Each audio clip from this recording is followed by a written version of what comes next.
Get ready to be jolted out of the ordinary and into a world where conversations are charged with intensity and facts. The Lightning Strike Talk Radio with your host, Mohammed Fahim, broadcasting live from the heart of the city on Chicago's Progressive Talk Radio, WCPT 820 AM. Welcome to a radio show that charges through the airwaves with an electricity like no other. Here's your host, Mohammed Fahim. Good morning, folks. Thank you for joining us on the Lightning Strikes. Good Sunday morning. It's finally the rain has stopped in the Chicagoland area. If you are in other parts of the country, I don't know what is happening, but climate change is real, okay? So we need to keep thinking about those things. But today on the Lightning Strike, I want to talk about something that has been bothering me for a while now, and it should bother you too, okay? It is about when the algorithm becomes the editor. Okay, this is the Lightning Strike, and today let's talk about something that may determine the future of our democracy. Not the next election, not the next war, not the next political scandal. I want to talk about who controls the information we receive. Because independent media is increasingly in the crosshairs, folks. We had our third anniversary dinner on last Wednesday on July 29th, and there was a panel discussion on the importance of independent media. So I wanted to jump off of that in the monologue today. Independent media is being challenged by political power. Every single day. It is being squeezed by corporate media. It's being buried by social media algorithms. And now it faces a new disruption that may change journalism forever. Artificial intelligence. For generations now, journalism followed a basic model. Like when I went to school, that's what we learned. A reporter investigated, a journalist asked questions, an editor checked the facts, a news organization published the story, and the public decided what it meant. The system was never perfect. Media organizations had biases, corporate owners had interests, important stories usually were discussed and sometimes they were brushed under the rug. Political influence existed. Important stories most often ignored, right? But journalism still required human beings to go into communities, develop sources, attend public meetings, examine documents, challenge powerful people, and ask questions that made those in authority uncomfortable. Today, that model is being dismantled. The newsroom is shrinking. Look at what happened recently with WGN over here, Channel 9, right, in Chicagoland area. Company comes out of Texas, Nexstar Media or whatever swoops in, fires the top 9 on-air personalities overnight. No chance given to even talk about things. The local newspaper is disappearing. When was the last time that you had a local newspaper that you read? Experienced reporters are being replaced by automated systems, and the public is increasingly receiving information through algorithms designed not to inform us, but to keep us watching. That distinction may be the most important issue in modern media. The purpose of journalism is supposed to be public service, like what we are trying to do over here. The purpose of an algorithm is engagement. Journalism asks questions. What does the public need to know? The algorithm asks, what will keep people scrolling? What will make them stop scrolling? Those are not the same questions. One serves democracy, the other serves the business model. And when clicks become more valuable than truth, folks, outrage becomes more profitable than understanding. The loudest voice wins. The most shocking headline wins. The most emotional video wins. And Complicated facts are pushed aside because complexity does not always generate likes. We are entering an era when news is increasingly selected by machines that do not understand justice. They do not understand history. They do not understand human suffering. They do not understand democracy. They understand data. They measure attention. They calculate engagement. They predict what will keep you online. And then they give you more of it. The result is not necessarily an informed public, it is an addicted audience. According to Reuters Institute, when I was researching information for this rant of mine, social media and video platforms have become the leading pathway to news for many Americans, surpassing traditional television and news websites. The same research shows that AI chatbots are emerging as another source of news, particularly among younger people. Think about what that means. The newspaper is no longer the front door to information. The evening news is no longer the front door. The radio station is no longer the front door. The algorithm is the front door. And the algorithm decides what you see before you decide what to believe. That's why political parties now are spending billions, millions on social media. But there is another danger over here. Artificial intelligence is not simply changing how journalism is distributed. It is changing how journalism is produced. AI can summarize a press release and a press conference like in seconds. It can transcribe an interview, it can translate a story, it can search thousands of pages of documents, it can generate headlines. Heck, it can even produce articles at a speed no human newsroom can match. These tools can be useful, right? They can help independent producers do more with fewer resources. We use AI when we are researching things for our lightning strike articles and stuff. They can help small news organizations like ours compete with large companies, right? No doubt about that. They can make information more accessible. They can translate reporting into multiple languages. They can assist journalists in analyzing data and identifying patterns. AI may become one of the greatest tools ever created for independent media. But there is a difference between using AI as a tool and allowing AI to replace the journalist. A machine can summarize a city council meeting, but can it walk into a neighborhood and understand why people are afraid? Can it sit with a grieving family? Can it recognize when a politician is avoiding a question? Can it build trust with a whistleblower?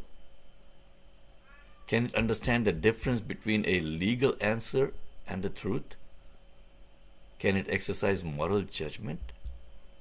There's so many layers to this, folks. Can it decide that a story matters even when it will not generate a single click?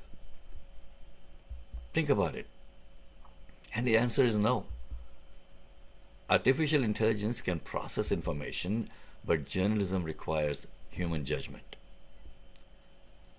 At the Lightning Strike here, we meet every Friday and decide what is happening and what we need to cover, who is saying what, and what can we highlight on the show. We just don't let an algorithm decide, yeah, this is what the show is going to be on Sunday.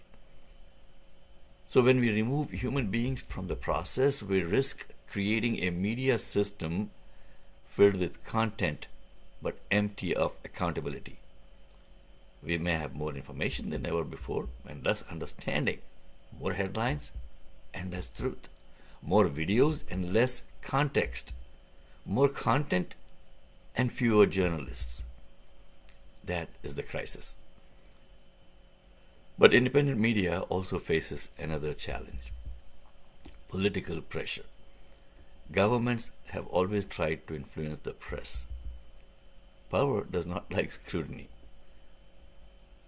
politicians become friendly overnight if they see that there's friendly coverage. But they often attack journalists who ask difficult questions. They call critical reporting biased. Look at what our president does whenever he is sitting in front of reporters. He's calling them names. He's calling people, piggy and shiggy and all those kind of things. They dismiss inconvenient facts and they attempt to discredit reporters rather than answer the questions being asked. And increasingly, political leaders are learning that they can bypass journalists entirely. Why sit down with an independent reporter when you can speak directly to millions of followers on Truth Unsocial? Why answer difficult questions when you can post a video? Why participate in an interview when you can appear on a friendly podcast? Why face scrutiny when you can build your own media ecosystem? So, I wanted to finish off on that. I usually try to go between 8 to 10 minutes on my rant. There is a lot more. You can read the full rant on my Substack. Go to TLS820host at Substack and read the full article that I posted last night so that you can join the conversation. Joining the conversation today is the rest of our team. Chris Hilbert. Chris, thank you for joining. Ms. Hernandez is joining us from today on the Lightning Strike, folks. Ms. would be working on actually contacting you to get your message on the radio now. We will take these messages, small advertisements from small and medium businesses, no corporate businesses, and Ms. would be leading that effort. Also joining us today is Andrew Herrera. Good morning, Andrew. Okay, good morning, Chris. Good morning. And Mike finally joined us from another portion of the world now. My new studio. Your new studio. Good morning, Mike. Good morning. Good morning, everyone. Okay, so 8:17, and we need some input from you guys on what my rant was as soon as I shut down over here. So what do you guys think? Let's start with Totally. our guest Andrew today. Um, well, I agree. I was born in 1989, and since I was born, I think we've lost something like 80% plus of our newsroom jobs. Absolutely, yeah. And my first career was in public relations, and every year we would go through our media list and have to delete like 8% of the people on the media list because reporters were moving out. Many of them were moving out to PR jobs. And so back then, so maybe like 2018, already it was true that Jeff Bezos, who owned the Washington Post, employed more PR professionals than he employed reporters, and he owned the Washington Post. Um, Wow. and so you look at all those things, and particularly with AI, I think one of the difficult things is so before AI, something like 40% of news stories started with a PR pitch, right? Mhm. Um, and now it's really difficult to tell the provenance of a story, of information. And so, people used to look at the news to orient themselves within their reality. And now people are asking AI for that same sort of thing. And there's two problems with that. One, you don't get like the little league scores. You don't find information that you weren't looking for on AI, right? Mhm. And that information is community making information. Everyone shares a certain reality. And now with AI and with all this kind of custom algorithms, everyone lives in their own little bubble. Yep. And it's And difficult. Andrew, I worked for a while, a long time back, 1983, 84, in the newsroom of the Daily Herald in the Northwest suburbs. Mhm. And my assignment was to cover city council meetings. Yeah. Okay, so I could actually sit in the city council meeting, see what is happening, read the agenda, and ask questions if needed and get the information. AI will just go read the agenda that is published and come up with its own take on what the city council was discussing. Chris, let me get your input on this. Well, I like what you had to say. It's so very true. I am I have been basically not trusting the media since Reagan. When I saw how they manipulate people with the headlines, and that is my biggest beef is the headlines.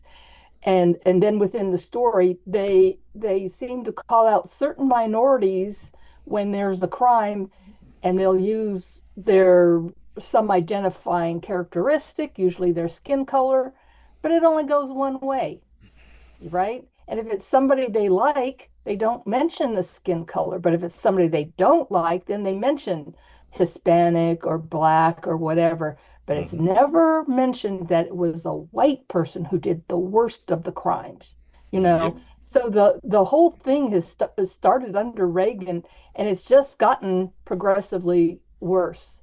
And that kind of manipulation and hate, frankly, is now showing up in AI. AI is not neutral at all. There's a huge bias running through AI. So that's my take on it. Okay, 8:21 folks, and this is the Lightning Strike. You're tuned in to at WCPT 8:20 a.m. in the Chicagoland area. Online, we are live on Facebook. We are also live on the heartlandsignal.com website worldwide. In today's episode, we are going to have our District Watch episode starting at 8:30. And we have Lynn Cassie Maher joining us as our District Watch correspondent.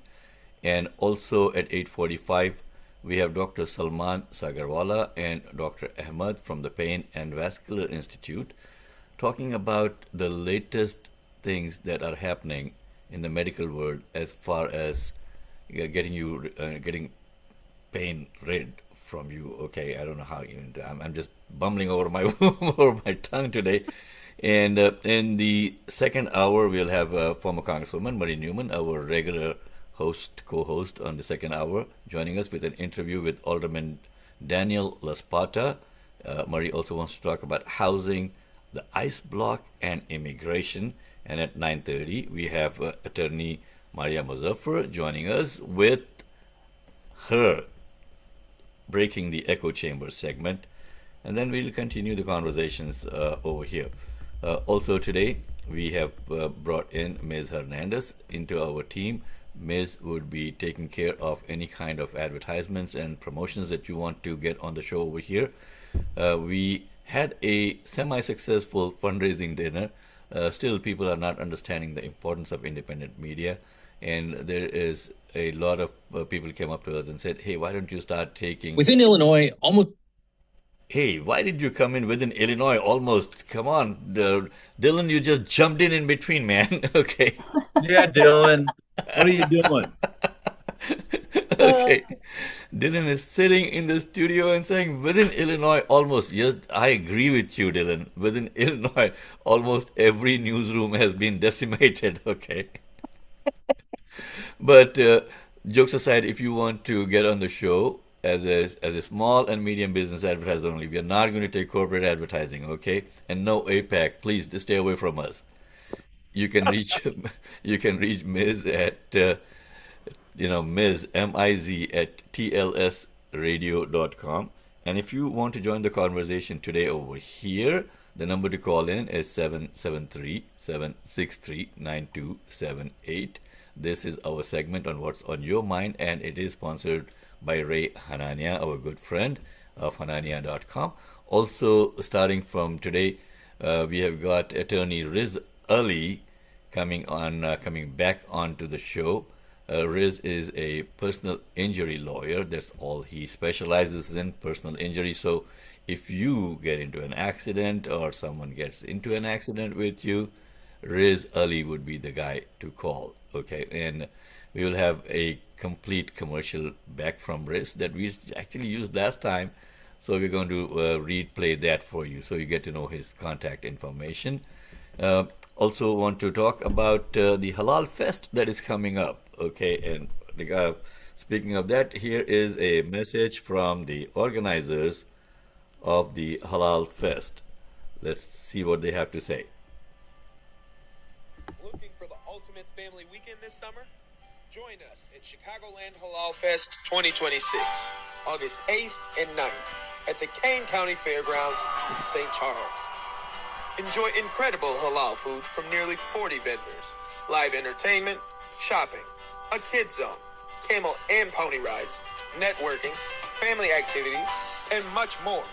With over 25,000 attendees expected, this is one of the Midwest's premier multicultural festivals, welcoming people of all backgrounds. Get your tickets today at thehalalgroup.com. That's TheHalalGroup.com. The Lightning Strike is proud to be a sponsor of Chicagoland Halal Fest 2026. We'll see you there.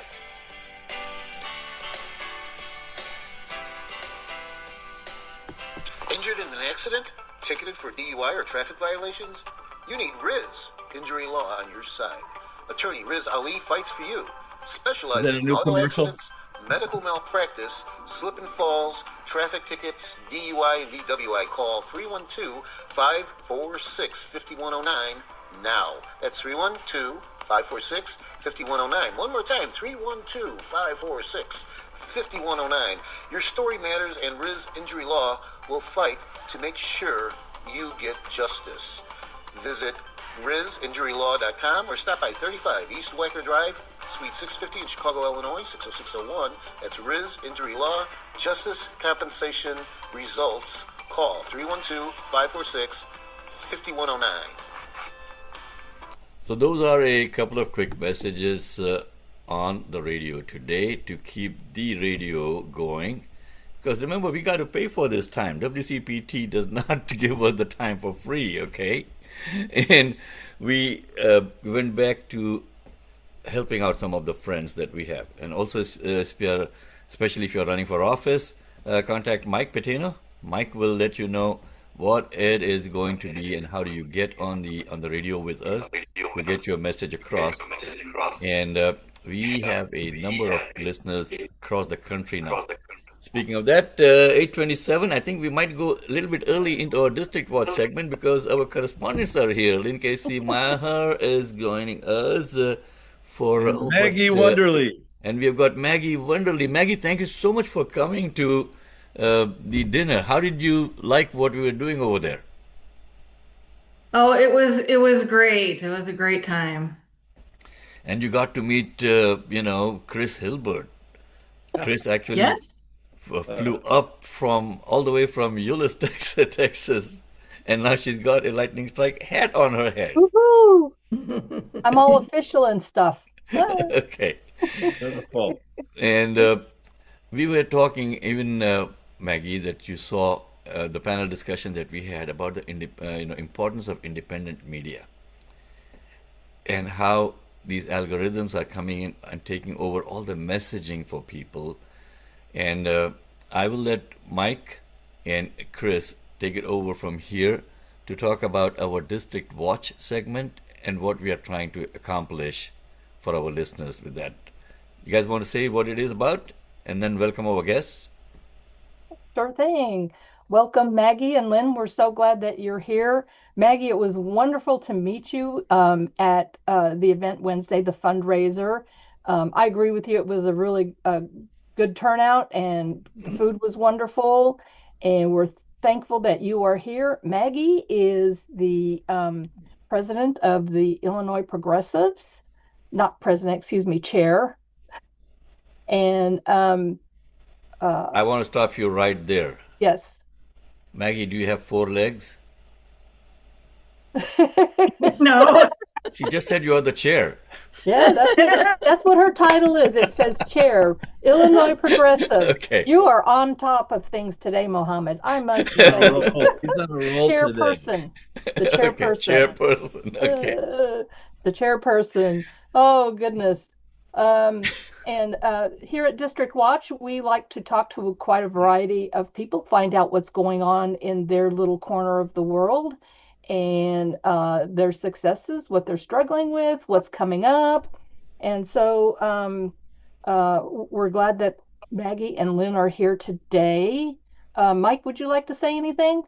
I just want to welcome Maggie. I've been working with her for some time since I moved here. Believe it or not, I met Lynn at a Bernie event like 10 years ago. Woohoo, Bernie! And it was great. And Hey, I was there. That was at the what do you call it?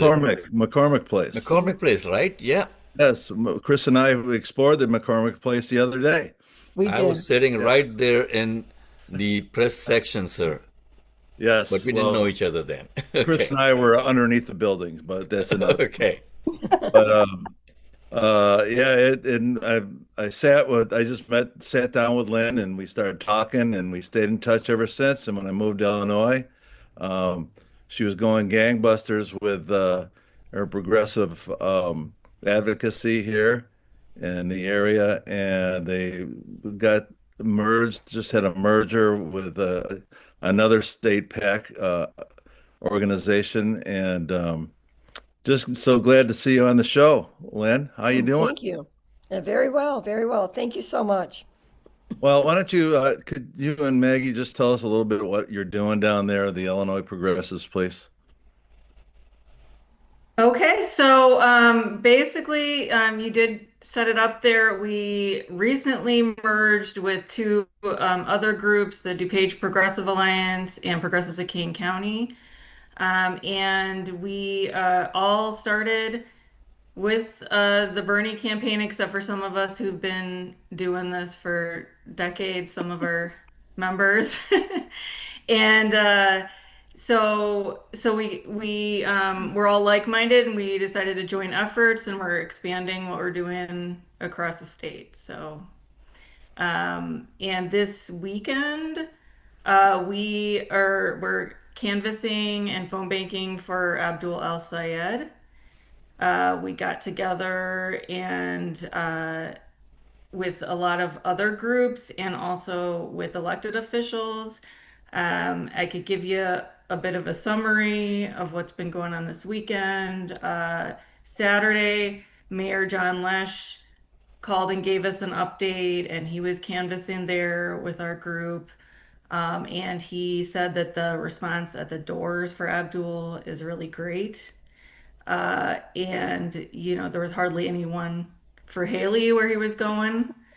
And on Sunday, they're going to have Abdul Nasser Rashid is gonna be there today. And then also Junaid Ahmed, who ran for Congress in the 8th District. And they're going to be leading things over there today. And then we're doing phone banking all the way up through Tuesday. Maggie, our group Impact, the Illinois Muslims Political Action Committee, and ILMAN, the Illinois Muslims Action Network, all of them are in Michigan right now as we speak.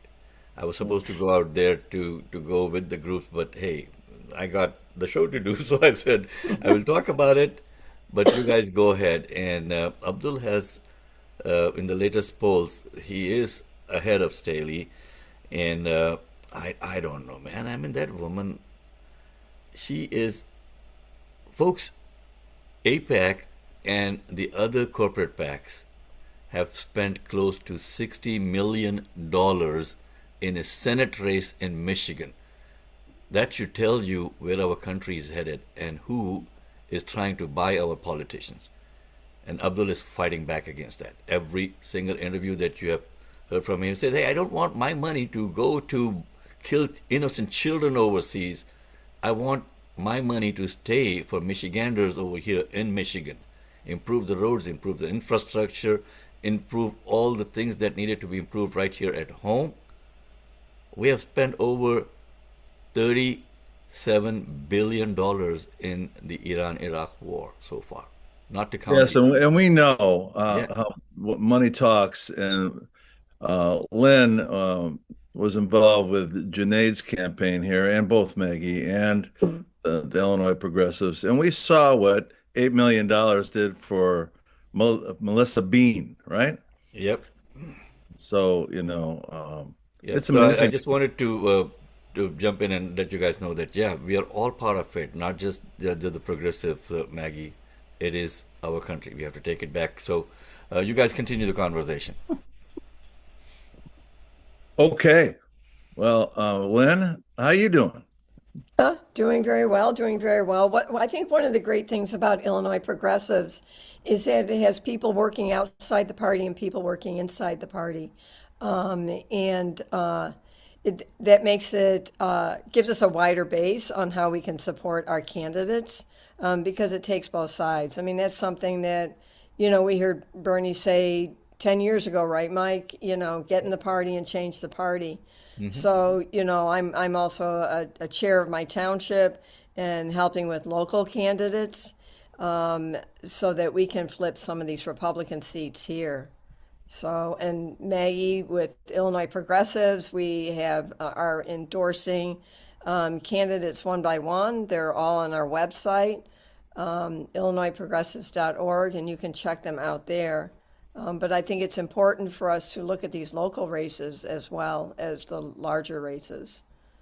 Yeah, and Lynn is she's kind of humble a little bit, and she's been a very powerful force in DuPage County, and she ran for the chair of the DuPage Democratic Party, and unfortunately, you didn't make it this time, and I'd love to see you go at it again, but I know how that is. Yeah, I'm not so sure about that. Yeah, Maggie and I both ran as chair and vice chair. That's a tough nut to crack there. A lot of establishment type people enjoy running the county party. But I feel fortunate that in my township, I do have a lot of progressives and I can run my township the way we see fit, that support the people that we want to support. Yes, Chris I know she talked to Maggie, and she might have some issues to follow up on. Chris, you got something that you want to chime in here? Sure. Yeah, it was really great having a one-on-one in person with Maggie Wednesday, like I said earlier. Maggie, what kind of goals do you have once we get past this election? I know this election is really important for a lot of people in many different ways. Do you have anything that you would like to do after this election is over and in preparation for 2028? Or are you going to just kind of stay more local for the time being in 2027? Do you have any plans you can let us know in on? Okay. Well, first of all, we're already gearing up for 2027 for the local elections, and most of what we do is local. So that is a big focus for us, and we tend to focus on the most progressive candidates. We don't endorse in every single race. We endorse, and we tend to endorse the ones that need help, not the ones that are just going to skate to a victory because they're an Right. incumbent. Is there a process that you have to endorse people, candidates, I should Yes. say? Yes. So basically, we have a questionnaire. It's a pretty lengthy questionnaire that we fill out to make sure they're aligning with our values. Good. And then, our board looks over all the questionnaires, and if we think that a race is worth our time to invest in, we put that up to our membership, and our membership gets to decide, and it has to be a 2/3 majority vote for someone to get endorsed. Wow. And we did that to make sure that the group is behind them as a whole. Right. So we have had cases where we've had less than that. So we've kind of had to say we've done a dual endorsement in the past or just not endorsed, based on that. And we actually do ranked choice voting. Oh, Yeah, so we do lovely. ranked choice, and then they need to get it 2/3 out of the ranked choice. So Wow. That is very progressive, doing ranked choice in a club. Wow.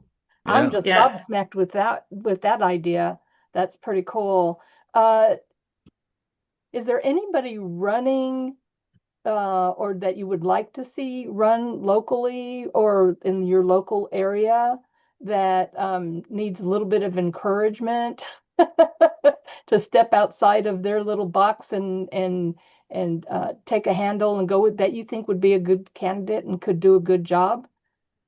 that you're willing Well, to say? I know you can't really necessarily call out everybody, but you know, maybe they just need a little bit of encouragement because we're always looking for good people, right?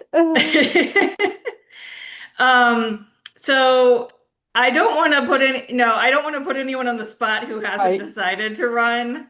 And we're not doing our municipal endorsements yet. We are kind of talking to several people, but we aren't doing endorsements yet, so I don't really want to put anyone out there. We could talk about the candidates that we're supporting for like the general election. Sure. Oh, that'd be If you'd good. like. Yeah. That's a safe bet. Yeah. Okay. So we are supporting Paul Nolly, who is running for the 16th congressional district. And he's trying to flip that Republican seat from Darren LaHood. He's a working class guy. He works in some nonprofits that deal with like apprenticeships and unions and that sort of a thing. Oh. And he is very pro-Palestine and outspoken about what's going on there. And we did back a whole slew of candidates in the primary for Congress, but unfortunately, this wave that we are seeing with these like progressive and democratic socialist candidates winning, it's like Illinois was behind the curve. Right. I kind of feel like Illinois tends to be behind the curve a lot. It's unfortunate. I think part of it is we have like a machine state. Yes, definitely. And part of it's just the timing. I think maybe they saw what happened here with all the money flooding in from APEC, and they were just like, we can't let that happen. I think they stepped it up in the other states. But we had so many running at once too. So like, I think that might have divided the volunteers up because we had so many running in so many districts. So Maggie, we have had Paul Nolly as a guest on the show. And Darren, it should not be, the last name should be The Hood, not La Hood, okay? I mean, going back, if you look at the family history of the Hoods, yeah, they've been, the hooding their thing for a while now. We got about 3 minutes to finish off the segment over here. We have got our guest waiting in the waiting room over here. Dr. Samir Sagarwala would be joining us at 8:45. Along with another doctor in his group to talk about pain management. So we got roughly 3 minutes to finish off the segment. You guys carry on. okay, so if we got 3 minutes, I just want to make sure that we have a plug in for our fundraiser that is coming up. We have our annual Sanders Supper. It is Sunday, September 13th from 5 to 8 p.m. We're going to have a dinner and a bunch of speakers. It's going to be at Two Brothers Roundhouse in Aurora. And to get tickets for that, you just go to actblue.com/donate/Sanders Supper 2026. And you can get tickets there or go to our website to find the link for that is illinoisprogressives.org, like Lynn said. And the only other thing is I just wanted to list a few of our other candidates that we're supporting. And we are supporting Ben McAdams for the 24th State Senate District, Jared Plugger for the 42nd State Senate District, Demi Palachek for the 13th State Rep District. And then we have a few different county board races around the state. We have Christopher Espinoza for DuPage County Board, Jesse Gutierrez for DuPage County Board, Phil Salagi for Kane County Board, and Miguel Valente for Sangamon County Board. So, Wow, that is quite a list of endorsements. Sounds like you guys have been busy and you know what you're looking for. And I think it's awesome that you have a vetting process for progressives, so we can make a change from the bottom to the top. Can I just add too that, I just want to add really quickly too that we meet once a month, and it is a good place to come meet candidates and hear them speak. so you can get to know them better and help spread the word. So thank What, you. when's your next meeting?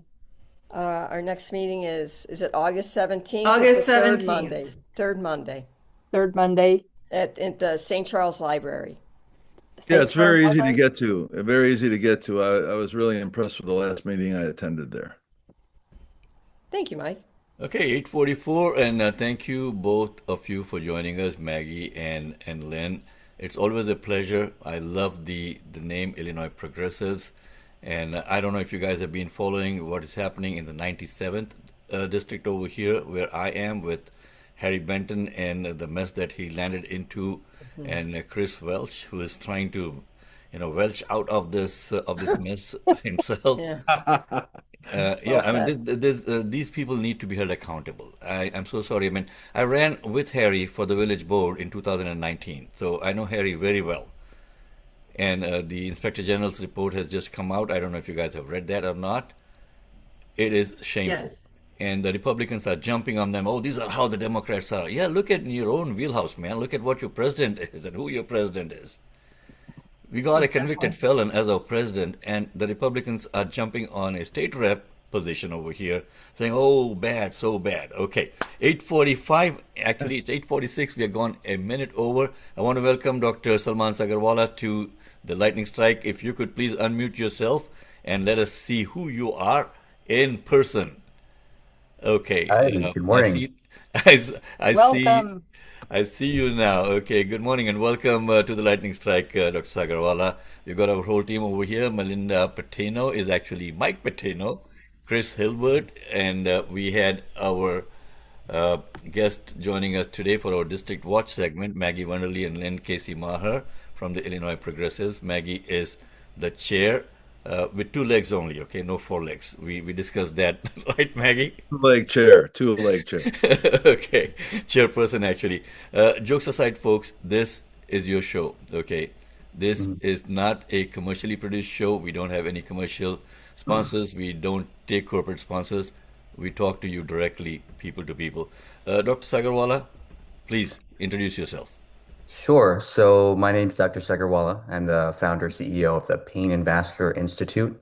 We are a medical center in Fox River Grove that focuses on treatment of a lot of chronic pain issues, a lot of neck, low back, and joint related pains. So a little bit about my background. So I'm a dual boarded anesthesiologist, interventional pain physician. And my partner, who should be joining here shortly, Dr. Samir Ahmed, he's a vascular interventional radiologist. And so, our practice over the years has really integrated together. We worked in different hospitals together, myself, Dr. Ahmed, and we've noticed that there generally has been quite a big void between basic conservative treatments for chronic pain. Let's take knee pain, for example. A lot of people have arthritic joints. They have that aching, throbbing sensation in their knees from time to time, and it can be quite function limiting for some folks. I'm sure a lot of your listeners may deal with some of these issues on a regular basis. And traditionally, a lot of the treatments have been from the conservative side, things like physical therapy, anti-inflammatory medications, cortisone or gel injections. And then it jumps to a total knee arthroplasty or a total joint replacement, quite an invasive surgical option. While that's still the gold standard of care for arthritis of the knee causing severe pain over time, a lot of folks really are not keen on jumping to that, big open invasive surgery. There's a long recovery time afterwards. A lot of younger folks in their 40s or 50s may have to take time off from work. And then we know that these implants only last a finite period of time, maybe 10, 15 years, and then you have to have a revision joint replacement. So specifically, one therapy that we've really been early adopters of is called musculoskeletal embolization. For the knee, specifically, this is called genicular artery embolization. I got a question for you over here. Yeah, sure. Okay. Why do you guys come up with these long-sounding scientific names? Why did you say knee pain? Yeah, I wish if it was up to me, I would have come up with something much simpler. And I guess Dr. Samir Ahmed has joined us, and I just renamed him so that we get to see who he is. But please continue. Sure. So we were just talking a little bit about embolization treatment for knee pain. Now, this is a way that we can actually turn down inflammation in the joint without having to repeatedly inject a steroid into that joint. That's good. Yeah. This is how this works is when you have inflammation in a joint, you get these chemicals that are released that actually lead to sprouting of new blood vessels to supply that area. We call this, another big long word, neovascularization, or formation of new blood vessels into the area. And what this does is these new blood vessels actually serve as conduits or pathways for more inflammatory chemicals to get into that joint and cause those signs of inflammation, the achy throbbing pain, the swelling, maybe there's a little redness, change in coloration of the joint. And with embolization, we're able to get into these small little blood vessels and inject a certain medicine called an embolic, which actually collapses or prunes away these small microscopic blood vessels that just serve or feed inflammation into the joint while leaving the normal blood flow to the joint alone. Now, this procedure or this technique has been out for about a decade or so. We've been doing it for the past 7 years, and the data that we have thus far has been exceptional. Our success rate is about 70 to 80%, and the duration of relief is not in the weeks or months. It's generally in the 2 to 5 year mark. Wow. So this is a long-term durable treatment option that we have evidence to support in medical journals. And most insurance companies do cover this for patients. Medicare and commercial payers will cover this treatment option. The challenge has been that not a lot of individuals and even healthcare providers are not even aware that this is a treatment option available. So that's been a big challenge and hurdle for us, really just getting out the knowledge that this is an option available and we have durable kind of evidence to support it. And on top of that, it doesn't burn any bridges for you. You know, once you have a knee replacement, you can't go back from that. That tissue has been operated on. With embolization, you can still pursue other treatments if you so choose. Maybe it's a cortisone injection or gel injection, or maybe down the line you do want to pursue something surgical. It doesn't preclude you from any other options, which I think is very important to note. It's also a very safe procedure. Okay, the risk of complications is less than 2%. It's extremely rare for any adverse effect in all the data that we have looked at this last several years. Okay, so it's so wonderful to hear this because you know and I know that the third leading cause of death in America is medical negligence or medical intervention. Sure. And for someone to come in and say there is like a 2%, chance of something not really going according to plan, that is awesome. Why is this not being discussed in medical conferences across the nation? Why are doctors being resistant? Is it because they make more money replacing knees than having to do this? Well, there always are some, ulterior motives. Our healthcare system is a fee-for-service system. So, these bigger surgeries and bigger interventions certainly do pay more to the hospital or facility and such. But I think generally the limitations have been lack of knowledge and understanding of some of these treatment options. These have been around for about the past decade, but a lot of the data has been coming from Japan. They have been the first country that's actually utilized this technique, written the papers, published, and shown the outcomes. Yeah, I think because Japan is not, their FDA is not paid by these people. Most of the FDA members are people who are lobbyists who go back and who have been paid by these pharmaceutical companies, and they come and sit on the FDA. Yeah, Japan does not have that. So no wonder the information is coming from Japan. Yeah, a lot of innovative medical techniques do come from Japan, even with endoscopic spine surgery, endoscopic spine cases, which don't reimburse well in the US. But I think those are great options for spinal stenosis or back pain as well. But Embolization, I think that this has become more prominent in the last 6 to 12 months or so. In the next year or two, you will definitely hear more about this. It'll become more commonplace where you'll hear about it referred to as something akin to like a steroid injection or gel injection. Uh, Dr. Ahmed is actually one of the kind of leading pioneers of this kind of procedure. He's a principal investigator in a multi-center clinical trial, one of the largest in the world. So he can speak a little bit more about the procedure technique. We do this for other areas of joint related pain from arthritis, as well as other areas of soft tissue inflammation. So tendinopathy, plantar fasciitis, or pain in the bottom of the foot, a few different areas. Awesome. Thank you so much for explaining that, Dr. Sagarwala. And we got Dr. Ahmed on, looking fresh on Sunday morning. And the format that we have started now with this Zoom format is so unique. We are the only show in the entire country who's doing this. So we get to have a nice video of our guests. We get to see them, look them in the eye and ask tough questions.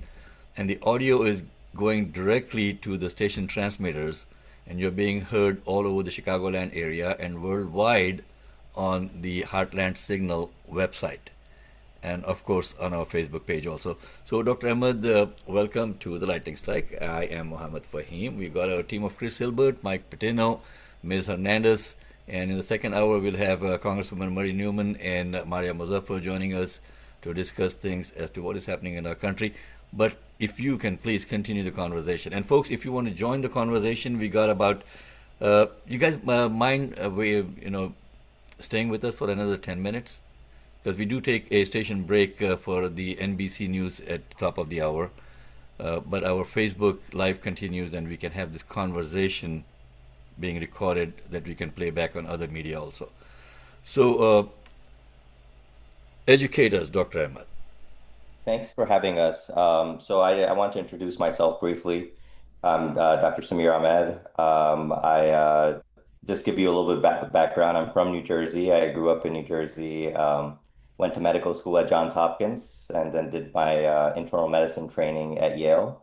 Then went back to Johns Hopkins Hospital to do my residency, and then came to Chicago. My wife is from Lincolnwood in the Chicago suburbs. So we moved to Chicago, and I did my vascular fellowship at Northwestern.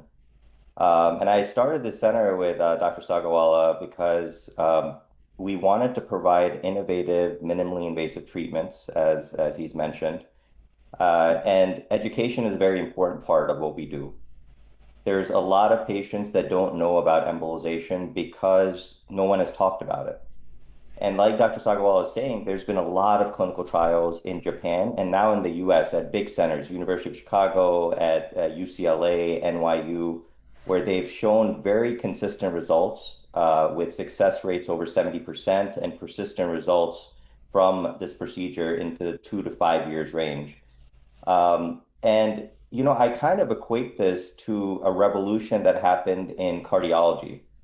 Back in the 80s, and before the 80s, everyone was getting heart bypass, a cardiac bypass. Whenever they had a blocked blood vessel in their heart, you'd have to cut open their chest, do an open heart surgery and bypass the area of blockage. And something incredible happened in the late 80s, early 90s, where they started doing these very minimally invasive procedures where they go in through a little pinhole size incision, go all the way up to the blood vessel and open that up with balloons and stents. And I think this is a good analogy to what's happening in the treatment of arthritis and joint pain and inflammation, where we want to move away, not completely, but there are other options available besides getting open joint replacement surgery. So some of the joints and conditions that we treat, for example, for the most popular one, the one that has the most amount of clinical data and probably we've done the most amount of procedures on, is the knee, the GAE procedure. But we also do this for the shoulder for various things like frozen shoulder, which is very common, chronic rotator cuff tears that are not going to be repaired with surgery. and also for bad arthritis of the shoulder. For the elbow, one of the most common procedures that I do is for tennis elbow and golfer's elbow, which is also known as medial and lateral epicondylitis. For the hip, we do it for bursitis and arthritis. And as Dr. Sagarwala mentioned, we also do it for plantar fasciitis and Achilles tendinopathy. And the general idea, like he's mentioned, it's basically turning down the inflammation and resetting the clock. So when you were younger, your arthritis was not as severe. You had some inflammation in your joint. If you had a tough day, like you played sports or you worked out or what have you, but you would rest, your body would reset, your body would be able to get rid of the inflammatory chemicals that have accumulated in your joint space. And the next day you would feel a lot better, or 2 days later you'd feel a lot better. But these inflammatory chemicals cause these abnormal pathways, these abnormal blood vessels to form over time, and they increase over time. So over decades, the amount of chemicals that are getting into your joint space has significantly increased, and your body can't get rid of those chemicals fast enough. Therefore, your arthritis worsens and your symptoms are also a lot worse. Your pain, swelling, discomfort, limiting your range of motion. So what we're doing here is basically breaking that cycle, resetting the clock, so as if you had the pathways of a much younger version of yourself, where now your body gets a little bit of inflammatory chemicals and you're able to wash it away, and it's as if you set back the clock several decades. That makes so much sense. That makes so much sense because my main criticism of the medical establishment and the medical facility, I've got 8 doctors in my immediate family, okay? I almost became one when I was going to college. They're always practicing medicine. I mean, if I go to a auto garage and say, I'm practicing putting brakes on your car, sir, I'm not going to go back to them again. But it is all about just masking the pain, not getting to the bottom of it like what you guys are trying to do, is understanding the physiology behind it, not just the pharmacology aspect that other medicines are doing. Mm-hmm. They tamp down the pain, and then the pain comes right back. Okay, we're going to increase, from 2 ibuprofens to 4 ibuprofen every 4 hours. That is not treatment. Yeah, absolutely. And I think this is something that's been a big shift in pain management in the space overall, where we're moving away from, simply masking the pain with medications, whether it's opioids or other medications, steroid injections that can work very temporarily, and trying to understand the pathophysiology and address the root cause of the symptoms. Fixing it with embolization, decreasing the blood flow to the joint, or other interventions that we're doing for the spine as well, ways that we can decompress the lumbar spine without removing too many of the vital soft tissue structures that are actually important for the stability of the spine, and allowing patients to have improvements of some of the symptoms from compressed nerves without having to undergo things like spinal fusions that have their own can of worms with quite a high failure rate over time. Yeah, your body is very smart, right? So the less foreign material you put into the body, the better it does. And the more foreign material you put in, the worse it does, right? So that's why a lot of these open procedures where you're putting in large prosthetics, etc., may not be the best thing for the body. These are the procedures that the ones that we're talking about, they basically are minimally invasive, and there's less foreign material put into the body, and it allows the body to heal itself. You're talking my language. This is what I have been advocating. I know that you guys have just come on with us, but a few weeks back, I had a complete rant in my monologue on when you go to the doctor, the first thing that they ask you is, do you need a refill? And I wrote a Substack article on this, not as to what your diet is, have you been exercising, none of those things. Do you need a refill? Okay, when God made us and sent us down on this earth, there's a verse in the Quran, guys, which says, لَقَدْ خَلَقْنَا الْإِنسَانَ فِي أَحْسَنِ تَقْوِيمٍ, that I made man in the best of best possible things imaginable. We don't come down with all of these things, we mess ourselves up by our diet and our social interactions, all of those things. Medical science just masks these things, and the pain comes right back. I'm so glad you guys are doing it. A couple of quick questions before Congresswoman Marie Newman joins us. How do you do this procedure? I mean, is it through a targeted on-site injection, or how do you do this? If I have a frozen shoulder, for example, how do you do it? So it's done in a very minimally invasive way. So for example, for the shoulder, we would make a little tiny hole in the skin right around your wrist area. It's so small you can't really see it. At the end of the day, you go home with a Band-Aid. And all the procedures that I've described for whether it's the knee, the hip, the shoulder, it's done in a very similar way. Just the access point is a little different. So for the shoulder, for example, we go in through a little blood vessel in your wrist. We use our very microscopic, tiny tools to visualize the blood vessels around your shoulder with our special camera. We go into those abnormal blood vessels that we've discussed, and we inject a very safe medicine that specifically cuts off the blood supply to the abnormal blood vessels and preserves the normal circulation throughout your shoulder joint, which significantly decreases those pathways that are bringing in the inflammatory chemicals, the bad agents, into the shoulder joint. At the end of the procedure, you just have a little Band-Aid. You go home the same day. This is all done under what we call conscious sedation. So you get a little bit of medicine to make you feel like you're getting a good night's sleep. Dr. Sagarwala, who is a dual board certified anesthesiologist and pain doctor, he is actually our anesthesiologist on site for all of our procedures. They're done at our outpatient vascular, state-of-the-art vascular facility. And this is also something that's unique to our specialty. You know, there's almost no other outpatient center that provides full anesthesia and vascular care at one site. So at the end of the procedure, you just have a little Band-Aid, you go home the same day. Your recovery is immediate. We tell you resume all your normal activities. This is not like a joint replacement surgery where you have to undergo months of physical therapy, you have to be on bed rest and all this stuff. No, you resume all your normal activities. In fact, the more active you are, the better results you get with the procedure. And, you know, the patients typically tell us within 2 to 4 weeks, they're feeling, you know, significant relief of their symptoms. And what I tell patients is that by week 8, you should get the maximum result from your procedure. And that result should last you at least a year, if not 2 to 5 years. That's Oh, so that's so awesome, cool. especially with an aging population that we have. We've got a couple more minutes to go, and I want to bring in my team of Mike Patino and Chris Hilbert. Chris, you just wanted to say something. Yeah, I just a quick question. For those in other states, is there somebody, how do we find somebody local to where we live Yeah, Chris instead of joins us from Dallas, Texas? Texas, actually. So that's why she's asking that question.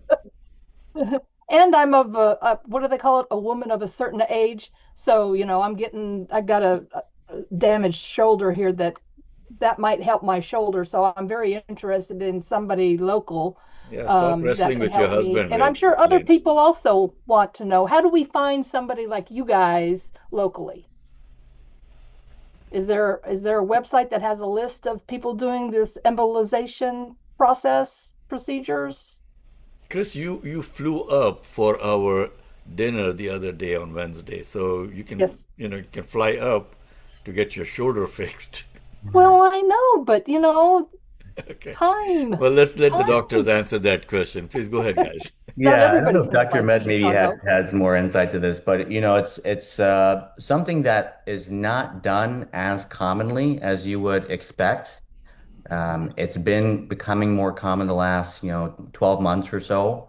Right. And what's really unique is that our practice is quite unique, even across the country. There are really not many. I can't think of any in Chicagoland area where there's a collaboration with interventional pain and vascular interventional radiology that's actually able to screen and diagnose these patients properly, and actually offer those treatment options under one roof. Okay. Yeah, So it is quite unique, but Dr. Med can speak more to finding any kind of local provider for these treatments. Yeah, I think the things to look out for, Chris, would be one, you want it to be done by a board certified interventional radiologist like Right. myself. You want it to be done by someone that you actually see in clinic, someone that you go to see, and they are the ones who are going to be doing the procedure, and they explain it This to is you. Chicago's And Progressive Talk, 820 AM, Okay, we're coming back WCPT. on the radio, so they just jump in without telling me. You, Mr. Dillon, you should be telling me this. Okay. Dylan. Congresswoman Murray Newman has also joined us. Good morning, Murray. Good morning. How is Okay. everyone today? Oh, we have had such a wonderful conversation Thank with you. these two doctors. I am usually not impressed with the medical professionals because they're always practicing medicine, okay? These guys have impressed me with what they're trying to do. It's almost like having a stent put in, right? That's what you're describing as to how the medication works. Uh, it is just unbelievable. We want more people to know about this. On our show, we don't take any commercial advertising, but we might take an ad from you guys and start running it because more people need to be aware of this. And It's when we amazing. do something on the radio, we go back and put these on 6 different socials so people can go back and listen to the messages.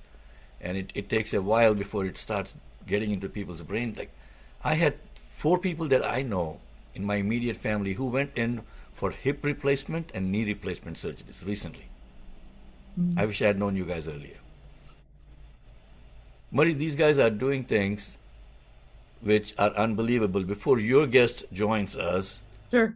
I want you to hear them recap what we have been talking about. You guys want to recap in the next couple of Please. minutes, and then we go Please. with our rest of the segment here. Dr. Med, you want to give a little recap for Yeah, embolization? sure. So basically, what we're talking about is a unique, minimally invasive procedure. It's been around for about, over a decade now, and it's called embolization, and more specifically, genicular artery embolization for the knee. Embolization is basically a technique where you go into abnormal blood vessels and stop the blood flow to the abnormal blood vessels. What happens with arthritis and bad joint disease, for example, in the shoulder, the hips, the knees, your body develops abnormal blood vessels which act as pathways for inflammatory chemicals, bad agents, to get into that joint space. Yeah. Once these chemicals get in, they cause worsening of the arthritis, but they also cause your symptoms, pain, swelling, discomfort. They limit your range of motion. And there's also a feedback loop that causes more of these pathways to form, more of these abnormal blood vessels to form over time. So you can imagine you're stuck in this bad cycle and the pathways are increasing over time. And therefore your arthritis is worsening, your symptoms are worsening, and you're stuck in this bad cycle. So what we do is in a very minimally invasive way, with an incision the size of a pinhole, something you can't really see, you just put a Band-Aid over. We go in, we find these abnormal blood vessels, we inject a special medicine that specifically cuts off these abnormal pathways and preserves the normal circulation in your joint. And what that does is it basically resets the clock.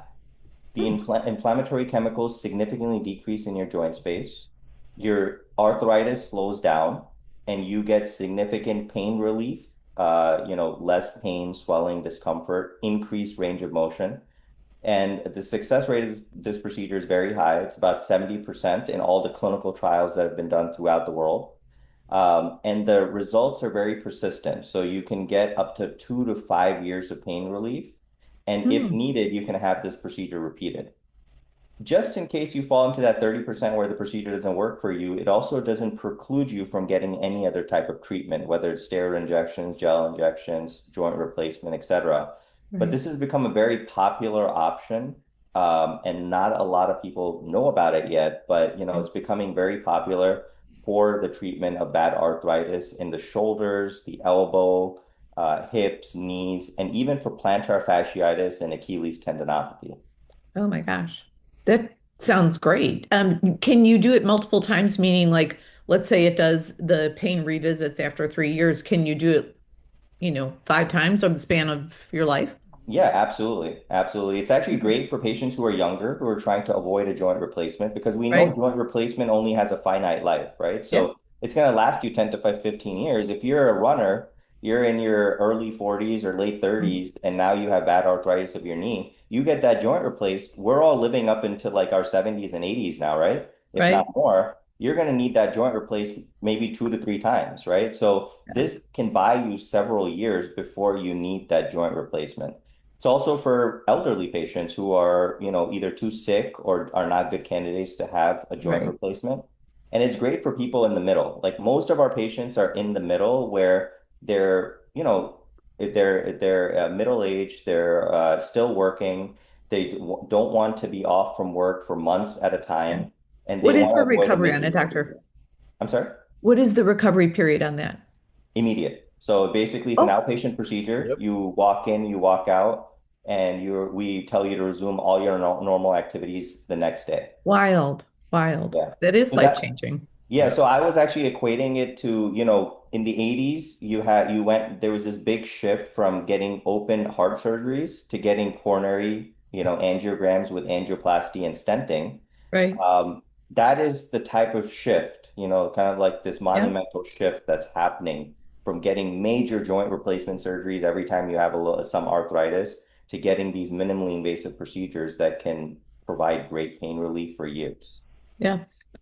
Well, that sounds revolutionary and changes the game forever because that is the recovery period. I actually have a friend who is getting his knees replaced next week, and or one knee, and then another. My sister had them done at both time and the same time, which is unusual, right? Um, and it did help her because she got beyond it because she was worried about if she did one, the recovery was so long she wouldn't do both. Right. So it solves a lot of people's problems in terms of working and recovery and all of that. So thank you so much. It looks like my guest is here, so I'm going to thank both the doctors Yep. and Thank Mohammed. you so Thank you much. for bringing them on. This is important, so we will I'm talk telling about this you, again. Marie, this is such important information. I wish more people would get to know this, and Yeah. we Oh my want you gosh. guys to come back and do some things regularly to educate people over here because this Please. is so important for us, not just as consumers, but the medical establishment does not want to promote it because, hey, you know what? Knee replacements make more money for the hospitals. Yeah. Okay, thank you both for joining us, and we will be in touch. And I want to welcome Daniel Spada to the Lightning Strike. Good morning, Dan. How are you? Good morning. Great to be with you all.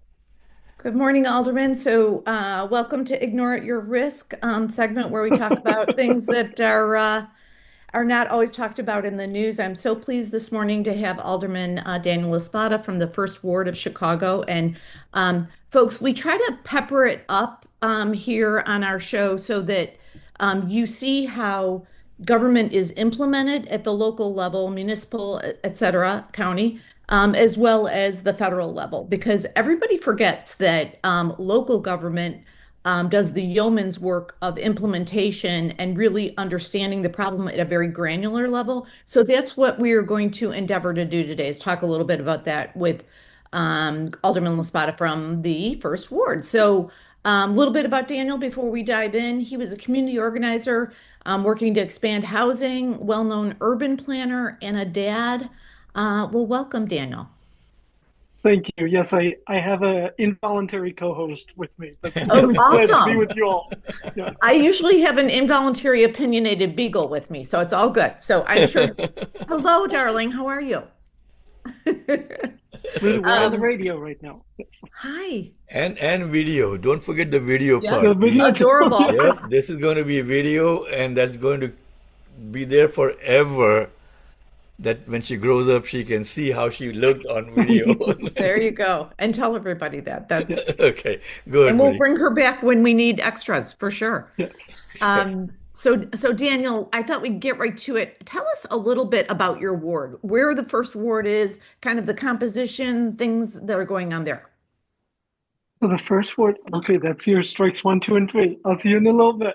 The first word is on the northwest side of Chicago. Think of it as about a third of the way to O'Hare Airport. It's Mhm. the neighborhoods roughly of Logan Square, Wicker Park, Humboldt Park, and Westtown. Right. Great. And then what's kind of the biggest challenge for you in your ward? I would say the biggest challenge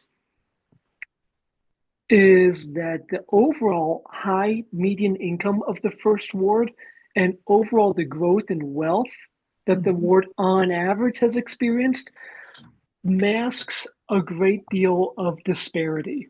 A challenge in Chicago is that we use zip codes as proxies for desperation. But that means that in wards that are as diverse as the first ward is, Yeah. that have a lot of long-time lower income residents, a lot of residents who live in subsidized and affordable housing, their needs often are lost in the discussion around how we provide services and investment in Chicago. And so making sure everyone from residents making $8,000 a year to $800,000 a year, balancing those needs, I think, is the hardest challenge. Yeah. Well, and it's the tale of America right now. It's the Mhm. haves and the have-nots. And we know now numerically that we are in a Gilded Age because it's the same disparity we had during the Gilded Age, 1890 through 1915. So, this is not a joke, and you're on the front line of it. So that's why we like bringing the older people in to talk about these things. So let's talk about kind of the biggest expense most people have, housing. So can you talk writ large what Chicago has done, either the same or is different? Because a lot of cities are embarking upon innovative things, but you're right there in the neighborhood. So can you tell us about what you've done in the ward and what the city council is doing writ large? That's a great question. So at once, we know that there's a lot of conversation around the supply side of housing. Housing supply isn't everything, but the least affordable housing unit is the one that doesn't exist. And so we've done a lot to prevent the demolition of useful housing, to encourage density on our blocks. The first ward in this Northwest Side pilot area is the only area in the city where you can build a 2-flat by right on any standard lot. I also was the author of legislation that eliminated parking minimums close to transit in Chicago that we passed last year. Was really proud of that. And in the middle of it, we work on projects that are 20%, 50% affordable housing. We actually worked with the land trust in our area on a 6-flat that is 100% affordable, 100% home ownership, and also zero emission. That's the kind of project that I love to work on. Right. Well, I love to hear that because part of it is, right? Like, let's not keep throwing away housing that's perfectly good. We can make it better and more green and more affordable, but let's not throw it away because the answer for much of the 80s, 90s, and the early 2000s, let's just, plow that right down, and that's not a good answer most of the time. I do have an aside question. Is the land bank still around, Daniel? The Cook County Land Bank is. Okay. I'm referring also to a land trust. So the Here to Stay Land Trust on the Northwest Side, shout out to them and Kristen Horn, their executive director, take up either parcels that have been donated, homes that have been donated, fix them up, and then they maintain the ownership of the land, but you then become a limited equity homeowner at rates that usually are a quarter, a third of what it takes to buy a home in our community. And also, usually a third of the cost of building affordable rental housing. So national rates don't affect their rate at all. They're doing fantastic in terms of their per unit total development cost, construction costs. Yeah. And that's part of the problem, right? Is that the cost of goods is so high right now, with this administration that, the supply chain is slower, which automatically makes your costs more expensive. And then getting something done and making all the commitments to the bank and to all of the other people, because you have to stay on schedule, right? So that's great to hear. And I'm thrilled to hear that right in your ward. So shifting our attention, every older person I've ever talked to, one of their number 2 on their list is always safety and security of their ward. So tell us a little bit about, because I keep seeing the legitimate numbers in the city across all 50 wards. it looks like violence is waning. But then when you talk to my friends in the city, it's like, oh dear Lord, I mean, it's a big difference. So tell us what's really going on. So I think perception lags after data. Right. Like in Always. in the first ward over the last 4 years, robberies are down about 56%. Carjackings are down 70, 80%. There's no point in me saying that at your door, because if you don't feel that, Right. if it doesn't feel that way walking down the street, going to the car, why are we talking about numbers? And thankfully, we're at a place where the feeling has caught up largely with the Good. data, Good. but this work has to continue. So, the work we do around community violence intervention, the fact that we have a great new workforce development agency called ASI in the ward at Armitage and Rockwell that is taking young people who want to figure out the rest of their lives and helping them with a pre-apprenticeship program so they can get into the stable jobs of the construction trades. All of that, including our police officers, including wise policies, that is the broad ecosystem of violence prevention that we're building in Chicago, and it really is working. Outstanding. When, those are the things, right? Is that perception thing is a big deal. And I do see change even in perception. I see the data all the time on the city. We had the mayor here several weeks ago to talk about that, how do we get people to realize that, wow, you are at least 50% safer across most metrics, and things are going better. And so I'm thrilled to hear in the first ward, people are starting to feel it. So that's great. And then I had a funny thing happen about the first ward. I was talking to a friend on Friday, said, hey, I'm having Alderman LaSpada on, and she said, you know what I love? And do you do some type of meet and greet on Milwaukee Avenue? She was describing it was like out in the open. Tell us a little bit about that. So we call it Meet Me on Milwaukee. It's a collaboration between my office and the Wicker Park Bucktown Chamber of Commerce. We did this for a 3-day cycle last year. We're bringing it back, where essentially we open up Milwaukee Avenue from Damon all the way to Ashland, about a 3/4 of a mile stretch, all to people on bikes, pedestrians, strollers, and since all of our neighbors are in the street, we give over the sidewalk to all of our businesses. And so it's community meeting commerce. Last year, over the last Sunday of August, September, and October, we had about 40,000 people come out. It was wildly successful. And I think it proves out people don't just want to be, ironically, on screens. They don't just want to be at home. They want to be with each other. Have community. And when we create those spaces, and when we let people experience their neighborhood in a new way, that is valuable both culturally and economically.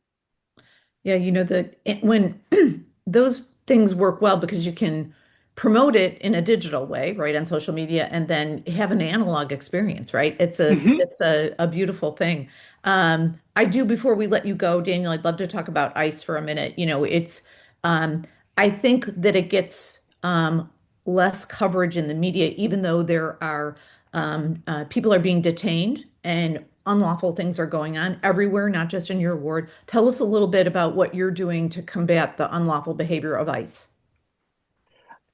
It is beyond distressing when you wake up, when you watch during the day about their presence in our neighborhoods, when you read about neighbors who have been abducted in broad daylight. ICE, sadly, has gotten smarter in their tactics. They know not to blow up their own spot on social media. They know not to be loud about it, because when they're not loud about it, they count on us not paying attention.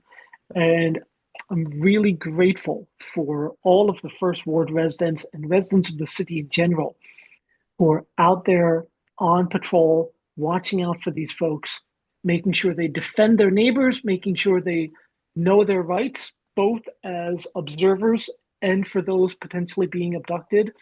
but it is gross and heinous and counter to the values of our country, but also counter to the needs of our country. Like, we will not thrive in the long term as America without strong immigration.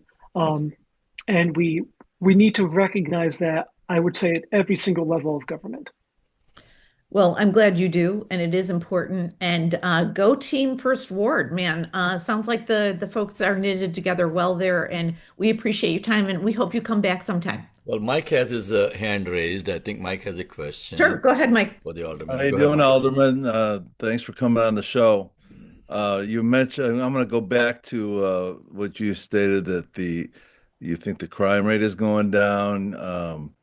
Do you attribute that to anything the mayor is doing? Because he seems to be under attack for not doing anything about crime, and I just wanted your take on it. And what do you think? What do you attribute that to? The better stats that Marie was recognizing, that the data that's coming out. So it's one thing to look at national trends, but when we see crime rates in Chicago that are the lowest in decades, you have to attribute that to doing something new, which is just what we've done in Chicago. We have not just made one-year investments in community violence intervention and youth jobs and economic opportunities. We've made those investments consistently over the last 5 years. So credit where it's due there. I think what troubles me, and what I don't think the mayor has put out a strong defense for, because oftentimes I would say it's indefensible, is having folks who are the authors of those investments, like Gary and Gatewood, walk out the door. I think Gary was an invaluable partner. I'll say that specifically in my work. I am troubled by the timing of Police Superintendent Snelling's departure, because we need stability. We need institutional knowledge. We need relationships. I think the success of community violence intervention is grounded in those three things. And so we need to keep those investments going. We also need to recognize the need for stable leadership in that space. Well, thank you so much. That is Alderman Daniel Laspada joining us on the Lightning Strike this morning, folks. And thank you, Marie, for bringing such great guests. And this is what it's all about, folks. It's 9:31, 9:32 actually. We are a little bit into Maria's segment. But Maria, good morning, welcome. And Dan, you're welcome to stay on and listen to the rest of the show if you don't have anything better to do. But if you have better things to do, which I saw in your lap a few minutes back. So she wants me to get her to the Nature Museum. I'll throw this in real quick to the 30 to 40-year-old runners, and there's a 45-year-old runner. I'm one of them. Foam roll in the morning, static stretches in the morning. Game changing for me. Game changing. Okay. Enjoy. Thank you so much for joining us. Maria, good morning. Where is the echo chamber that we are looking at today? Which one are you going to address? I started off by talking in my rant about the importance of independent media and the panel discussion that we had at the dinner. We continued the conversation over here on the radio today in the morning. And we had two great guests, Dr. Samir Sagarwala and Dr. Ahmed. I mean, they blew my mind away. You should go back and listen to what they were saying, Maria, and especially about the current conditions of the medical industry. And these guys are revolutionizing the whole thing. Go ahead, please. Well, first of all, I don't consider any of your monologues rants. So I'll categorize it that way. I will go back and listen to the show. I think that there are two interesting things that are happening that came up as major headlines today, just so you know, which is kind of demonstrative of where we are in the way we are handling major crisis. So number one is that a case was dropped against the vandalizing of the pool at the National Mall. I don't know if you know about that, Oh but she's yeah, pretty Jeanine Pirro, but amazing. Trump is Jenny beating Ferrer. down on her like, "Look, how did you do it? Why did you do it?" Okay. I know, but it is demonstrative of just a misplacement of priorities also, and I think that that's what we actually have to see is where are all of our efforts and where are all of our attention, and that demonstrates itself in the hierarchies of the policies that we are seeing, and I think. Going back to what the alderman was saying, the reason why we have seen for years actually community driven community safety programs that are driven, but it's such an interesting concept because the community safety policing is a priority that the community has put on, and then we have policies and administrations talking about the fact that somebody has vandalized the pool, and I think it just shows you that when we put all of our efforts into solving our problems as community members ourselves, we have elected officials that can partner with us, things go so much further because this is where we are at. The other thing, of course, is the ICC. I don't know if you dealt into that today, but the reality is that stripping away the power and the legitimacy of the ICC. And I think that is phenomenal for us to see that our own representatives, our own government is processing the ability to strip away any type of authority on the ICC because of who they have identified as an issue. Of course, the most problematic for the administration is Netanyahu, right? And the defense that is made to strip away the authority is that it would be very dangerous for American soldiers. And I think that kind of fear tactic and mixing of policies and morality and what our soldiers are supposed to do is what's really confusing for the public and trying to confuse the public. I would say I think the public is much smarter than that, because I think the reality is if we go back to Abu Ghraib, what we saw there, and we saw the pictures and the videos of Abu Ghraib, and you have questions about that, and you have questions of how things like this could happen on the watch of U.S. military personnel, you understand that nobody should be operating in an aspect where there are no rules. And that goes for foreign policy in all aspects, and specifically the role of the U.S. government.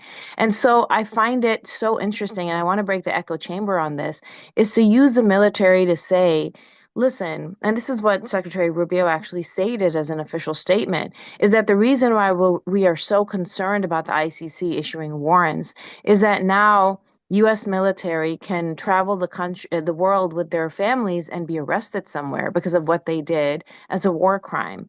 Well, I think it really skips the step initially of what makes an international war crime and who is responsible for an international war crime. International war crime exists because there are governments that allow the violation of international law that are executed and implemented by human beings that many times are soldiers. And even if they are taking orders, they are soldiers that are executing a policy. Do they have complete immunity? And there are cases within the tribunals where these are addressed. But if you strip away the ICC because you don't like who they're considering a violator of international law, you have taken away all authority to hold soldiers accountable, which 100% the U.S. military wants. They want to hold soldiers accountable that are delegitimizing their authority to be able to do what they need to do. So taking away the process of holding soldiers accountable, I think, is a really dangerous game, because soldiers themselves need to protect themselves with policies and code of conduct. So that's very, very important. But I think what's also important is that the ICC now is in this position where what you see as the global message of who considers ICC important are the people and the countries, and actually, if you look at the global south, that understand the issues that have existed with the violations of international law.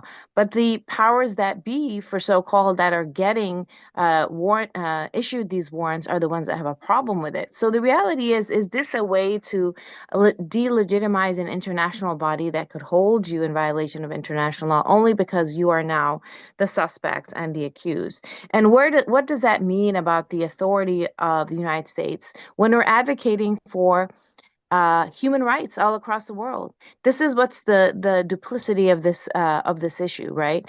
As a government and as an administration, and even before this administration, for so many years, the United States has championed human rights across the world, democracy around the world, and we all know that it's been used and misused many, many times to be able to have states, make moves and decide on economic terms that are beneficial to the United States. So it has been misused. And for anyone that would argue that that is not the case, I think this is what you need to look at this moment right now. If it's not being used in this way, then why is the ICC under target? Of course, the simple reason is because they have issued an arrest warrant for Benjamin Netanyahu, and Israel is an ally. But it goes deeper than that. It goes deeper to the fact that the delegitimization of a body that could ever hold you accused, ever hold you accountable, is the only way that we can deal with international law. We use it when we want to use the words of human rights to control other states, to have them respond in a way that is beneficial to us, but we will not be held accountable to anybody. Now, that in simple terms means we get to do whatever we want. But what that means on the ground is that there is no authority to have a code of conduct in war of any sort. Now, for many of you who have already seen the Geneva Convention or any other human rights charters, you will see there are rules. There are rules for livestock. There are rules for senior citizens. There are rules for nature. There are rules for trade embargoes. And all of these things actually have a role when we are protecting civilians. So when we start using this type of strategy where we're saying our soldiers are in attack, and that's why we have to protect them because the ICC is going to come after our soldiers, you are dishonoring the soldiers, because there are many soldiers that will say this is why tribunals exist, and this is why we want to make sure that we weed out any processes or any individuals that are misusing authority to be able to protect I would say sins, honestly, sins in other ways. So I think that's very important. And I think when we see the ICC, the question arises, where does the public, where do United States citizens see the ICC's role, right? And we don't use the ICC unless it really demonstrates for us that it actually protects Americans. And I would say that if you want to protect the security of Americans, if you want to protect the security of Americans as they travel abroad, then what should be consistent is where we stand as a government and a nation on international law. And that means including respecting their bodies and respecting their authority. Now, I know that the discussion has been, and it kind of is a sensationalized discussion about arresting Benjamin Netanyahu when he's in New York City. That's a sensationalized version of this argument. But what it really, really means is, do we consider any type of accountability from anyone? And why that's so important for us to answer is because we will not have authority to hold anyone accountable for anything if we don't hold ourselves accountable. And that means on the international stage. So I think moving forward, for me, watching the ICC and how the United States demonstrates its role and its respect for the ICC is going to be critical to understand how we want to be positioned on the international stage. Well, Maria, thank you so much. I think great points. We go around the world saying that, oh, we are the upholders of human rights. And when it comes to our so-called ally, oh, all bets are off the table. No, this guy can do no wrong. I want to bring in Marie on this. Marie, and it makes so much sense. Yeah. Well, what are we telling the world about it? And there is a military manual also, they have to follow certain rules and codes, and it all goes out the window. Well, and this is the problem with having, a foreign country so enmeshed in our systems. It's just very, and it doesn't matter if it was Israel or Spain or Canada, right? It doesn't matter. Doesn't matter. Yeah, we just can't be merging with other sovereign states, right? Like that's just never a good idea. We are who we are, and we have to upload it. Now, as a reminder to everyone, 12 other sovereign countries have said the same thing that Mayor Mamdani has said. if you come on our land, we will arrest you. And they've been very clear. This is not new news. It's not different. So for me, if Mayor Mamdani does have Netanyahu arrested, he's following the law, and that just has to be hammered every single day to everybody. He's following the law. Everybody else is not. So, we are where we are. I think it's disgusting that we're not following the rules of the ICC like the letter of the law. We went to the bother of creating that body as an international community. Why did you create it if you're not going to follow the rules? Well, and they're trying to come across and saying that the mayor of the city has no authority to arrest Netanyahu. And if it were another international criminal, table tennis game is going on, and we got to step up. We got to step up our game. It's 9:44. We are coming up to the end of Maria's segment over here. I want to use the rest of the time that we have to talk about the importance of elections, and especially what is happening in Michigan in 2 days. Okay, I want to really delve into that, and it is so important for us to understand, folks, that it is not just a Senate race in a state where AIPAC has come in with millions and millions of dollars, and not just AIPAC, but all the other corporations that fleece us day in and day out. They brought in like $60 million plus for a Senate primary. What the heck is happening in our country? It's being overtaken by people that can buy elections. So whether it is billionaires, corporate PACs, or AIPAC, they have to be stopped. I do think that there's a big difference between even 24 and 26 elections in that voters are much more sensitized and aware of who the bad dark parties are, corporate PACs, AIPAC, what have you, and billionaires. Like, I think because they've seen the deterioration so up close and personally. So for the first time ever, I think we're hovering in the high 70s in terms of voters in America that want to stop corporate PACs, billionaires interfering in the buying of our elections by AIPAC. Now, the good news is, I just want to make one more point and I'll hand it back to you.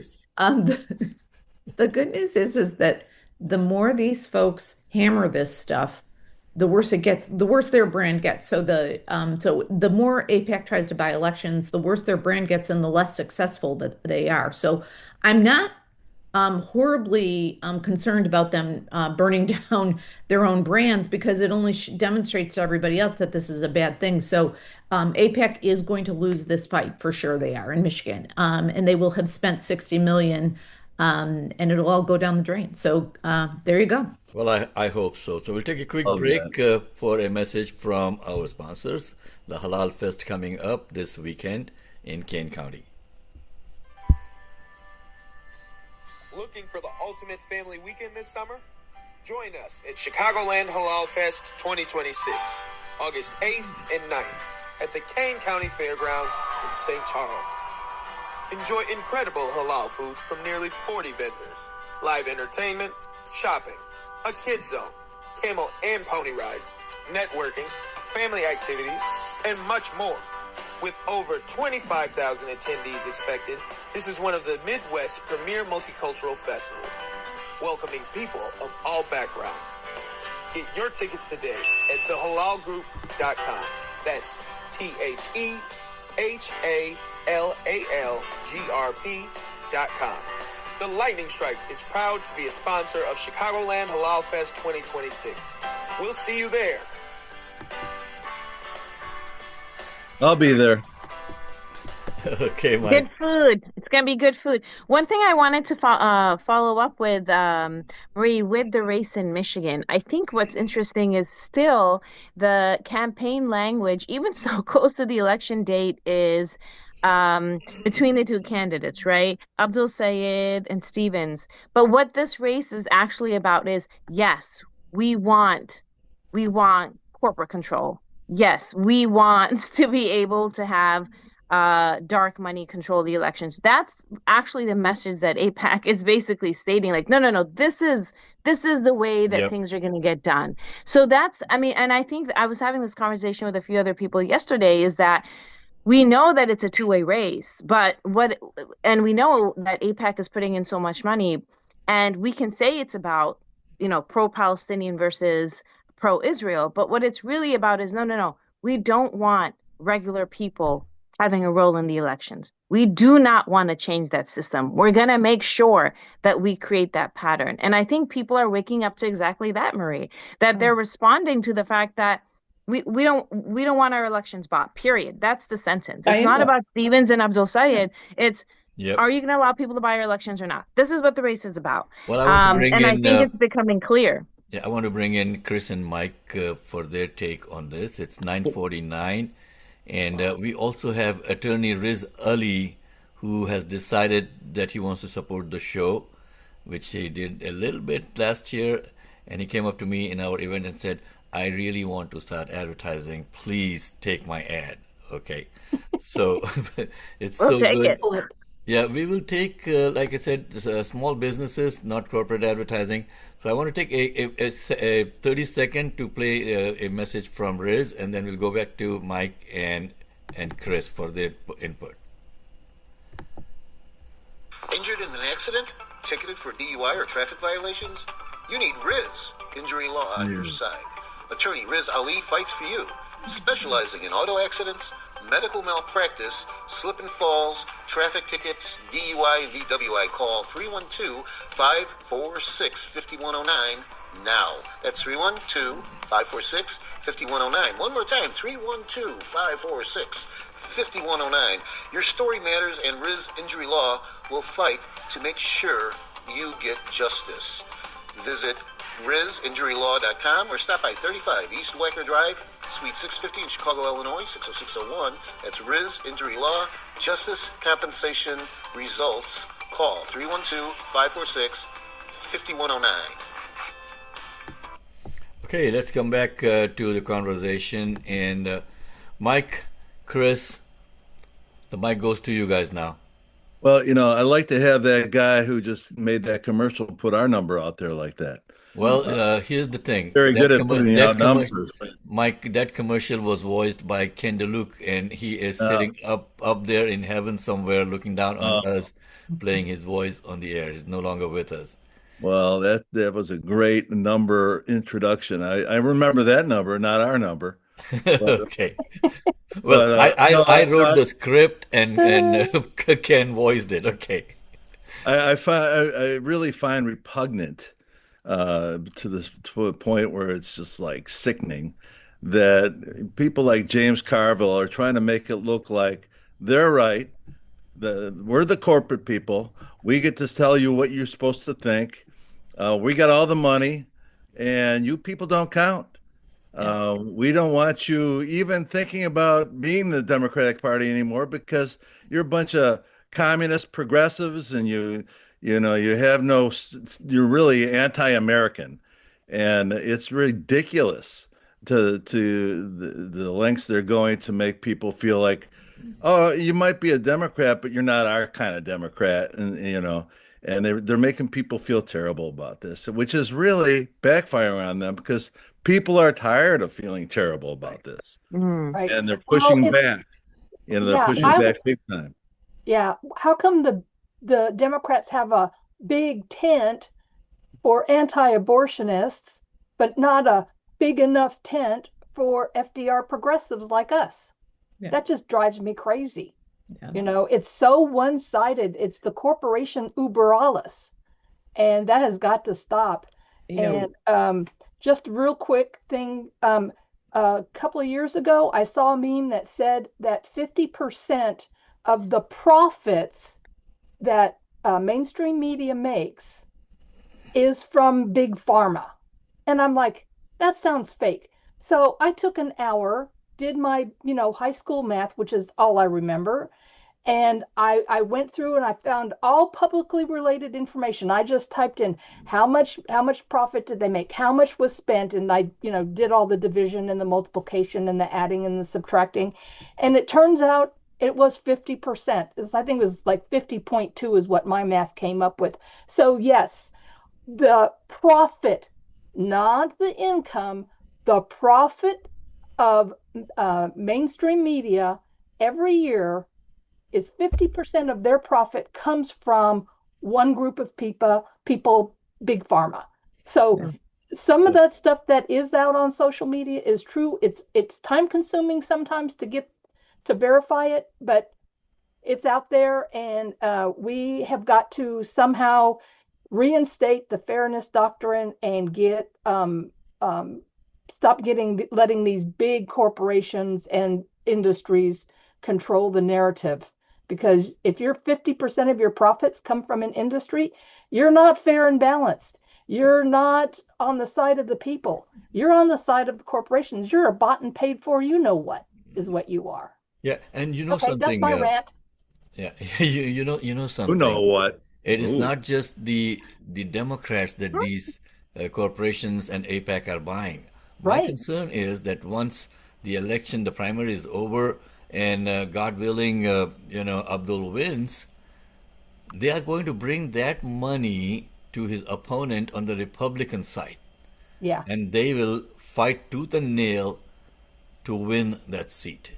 And Yes. that is a concern these guys are all about money and nothing else. Okay, how do they benefit, regardless of, and both sides of the aisle are bought and paid for by Yes. these special interests, and that is a concern that I have.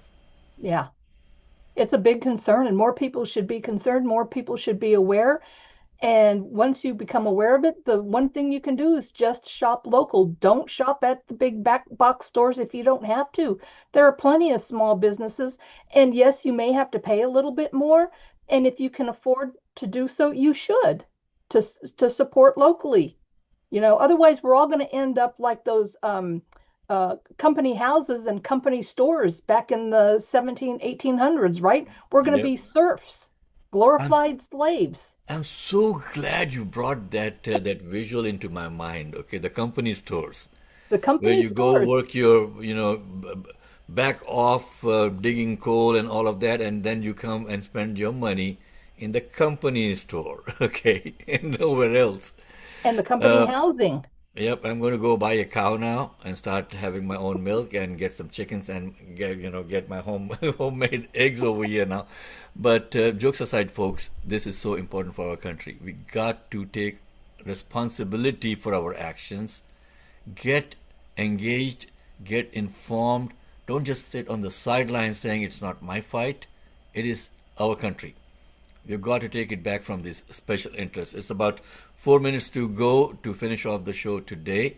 By the way, Maria, we are going to be physically present at the Halal Fest. We're going to set up a booth. We are going to Oh, have, wonderful. yep, Yeah. we're going to have Okay, interviews. Go ahead. great.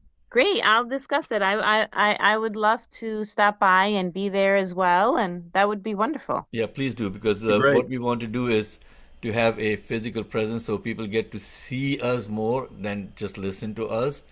And Mike and Riz actually, Ms. came up with the idea, hey, can we have a table over there and do a live broadcast from there? I'm like, yeah, sure, we can do it on our socials. And the organizers very kindly said, please be our guest. So yeah, we are going to be there. So don't Well, forget, folks, we are going to be at the Kane County Fairgrounds this coming weekend, Saturday and Sunday from noon till I don't know when the thing ends. But we're going to be there, and you can come, and we'll set up a dunk tank for Mike. So people can. Thank you. Look forward to that. I'm Well, going to Mike. miss the fun. I know you got to show up Yep. with that. And on our show today, we had some great guests. We had the Illinois Progressives for our District Watch segment. Maggie Wunderly and Lynn Casey Maher were there talking about the progressive movement in Illinois and how they are trying to steer the boat away from the waters that are so dangerous out there in our country right now. We had Dr. Yes, very Samir powerful feedback. and Samir Ahmed and Dr. Sagarwala as our guests to talk about advances in pain management And just a quick interruption. I Go ahead, got their please. website because they didn't have a chance to tell us their website. Oh, so thank Pretty you. simple. It's painvascular.com. Painvascular.com. Yeah, go Simple. folks, go check it out. And of course, we had Alderman Daniel Laspada as Murray's guest on the show. And Murray, if you want to quickly recap what the alderman was saying as what's happening in Chicago, and we'll end up on that with a note from Maria to end the show today. Sounds good. I'll be brief. I think that Alderman Laspada put the nail on the head that unfortunately, perception always lags data. So we are experiencing in the city of Chicago 50% reductions in all types of crime and violence, right? So that's the good news. The bad news is that we as a Chicago community it takes us a while to feel it, but I think in some areas they are starting to feel it. So there's a lot of good news out there that, the city is safer than ever. So that's a good message. And I think Alderman Laspada in the first ward, but a lot of the alder people do this, are very open to talking to their constituents. And I think that's the message, folks, is that good things happen when you tell your government officials what your needs are and be specific and keep them accountable and keep talking to them. So, Okay, and Maria, we got 30 seconds to finish off the show today. Now. Yeah, no, I'm a big supporter of Abdul Sayed. We've hosted 2 fundraisers for him. I'm going down to Michigan tomorrow, hopefully to be at the victory party. For anyone that you know in Michigan, family members that you know, friends that you know, this race is about a human being that has committed himself to speak truth to power. He's a Rhodes Scholar. He's a doctor. He's ran the health department in Michigan, and he's qualified to be a leader in the Senate. And the whole country should do everything that we can to support everyone we know in Michigan to represent us and get him across the finish line tomorrow. Awesome. Absolutely. Thank you so much, folks. Thank you for listening. And we are at the end of our time over here on WCPT at the Lightning Strike. Do tune in next Sunday, same place, same time. Look forward to seeing you at the Halal Fest in Kane County Fairgrounds. Me too. Thank you. Bye, everyone.